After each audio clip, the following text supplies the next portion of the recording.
Journey of the Magi, part 6. There were times we regretted. I thought at the time about Times Square, funny enough, but I assumed it was named that much later, but it was 1904, previously called Longacre Square, and it had been nicknamed the Thieves' Lair because it was quite a low entertainment district, I can only imagine.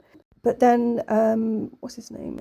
Oscar Hammerstein built a theatre there, the Olympia. Yeah. He was a cigar manufacturer, so I'm wondering if he fits with the Blystone poem, the cigar. So before Times Square, it was called Longacre, after the London Longacre. And of note of the London one, there's the headquarters of Freemasons Lodge, or whatever they call it. Summer palaces on slopes, the terraces. So I was wondering if this is Würzburg Palace. Bishops lived in Marienburg Fortress until the 18th century, early 18th century. This could also relate to the idea of a folly, which I can't remember if I've already said or it comes later, because it seems to be like this bishop wanted it built, the next one was like, I don't need this massive palace, so stopped the building, and it just went on and on over years, eventually was finished.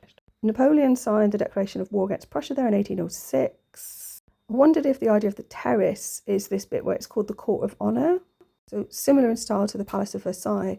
And then I did try to find, it's not quite the Palace of Versailles, but inside the dockyard in Plymouth, last year, somebody shared a picture of a building inside there, which I assume is where like royalty might have stayed when they visited. But that they did talk about the fact that that looked quite palatial, but I couldn't find it, so I don't know what it's called. And then in Pegasus, there's the Li Gong asterism, which is called the Resting Palace or the Summer/Winter Palace. So I thought that could link. That's not in Star Law, so that just might be a tenuous link. I'm saying that because I don't know what books Eliot had access to, or if he used books, or if he just used his brain. I don't know. And the silken girls bring in sherbet.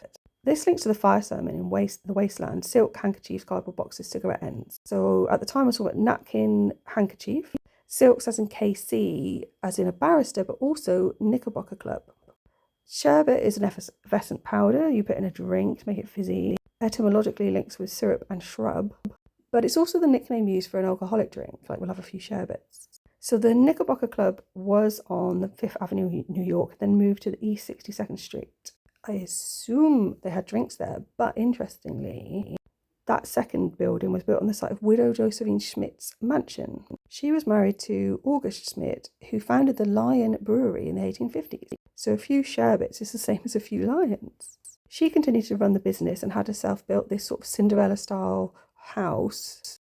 After her husband died, she met Don Giovanni del Drago, who kind of styled himself as a prince, but he wasn't actually a prince. I think historically the family might have been royal. So she sort of became a princess in a way. He was skinned, but she was loaded, so it's okay. They moved to Italy, but also spent time in New York. Could she be Princess Volupine?